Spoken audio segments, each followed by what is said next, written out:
You know the feeling. It's 12:45 p.m., and the question of where to eat feels like a decision that should come with a warning label. Not because the stakes are high. It's lunch. But somehow, choosing between a sandwich and a bowl feels like it requires a cost-benefit analysis you don't have the energy for. That heaviness, where even small choices feel disproportionately draining, isn't a signal that every decision matters equally. It's a symptom.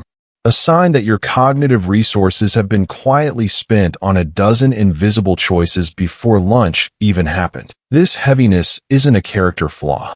It's not indecisiveness or lack of discipline.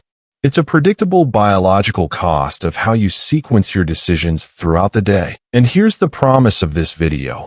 Understanding why decisions drain you is the first step to making them lighter. We're going to look at the hidden mechanics of decision fatigue, the research that explains why your 3 p.m. judgment is worse than your 9 a.m. judgment, and the simple mental discipline that can preserve your clarity for the choices that actually deserve it. By the end, you'll have a practical framework for recognizing which decisions deserve your full attention and which ones you can let go of before they ever touch your mental budget. That's the ego depletion model in action, first demonstrated by Roy Baumeister in the late 90s. One group sat in a room with fresh-baked cookies and a bowl of radishes, told to eat only radishes.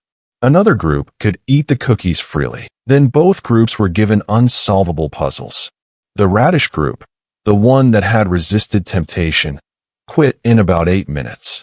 The cookie group kept going for nearly 20. The act of resisting the cookies had drained something. And that something turned out to be the same resource you use for every decision, from the trivial to the career-defining. Follow-up studies found the same pattern in real-world settings. Parole judges in Israel made more favorable rulings early in the day, around 65%. By late afternoon, that number dropped to nearly zero. Not because the later cases were weaker, because the judges had spent their cognitive budget on 100 smaller trade-offs throughout the day. Each yes or no to a procedural question had nibbled away at the same pool. Current neuroscience suggests it's not a literal battery draining. The brain is conserving glucose and energy after repeated trade-offs, prioritizing efficiency over optimal judgment. So that 3 p.m. decision that feels crushing, it's not that the stakes are higher. It's that you've already spent your budget on a dozen trivial ones. What to wear, which route to take, whether to reply now or later. The heaviness isn't a character flaw. It's not a sign that every decision matters equally. It's a predictable biological cost of how you sequence your choices. And once you see that, the question shifts from why is this so hard to what if I could spend my budget only on the decisions that deserve it. So the solution isn't to toughen up or care less. It's to stop deciding things that don't need deciding. Barack Obama famously wore only gray or blue suits, not because he lacked style, but because he understood that every outfit choice consumed a sliver of cognitive budget he'd rather spend on nuclear treaties and healthcare bills. Elite athletes do the same thing.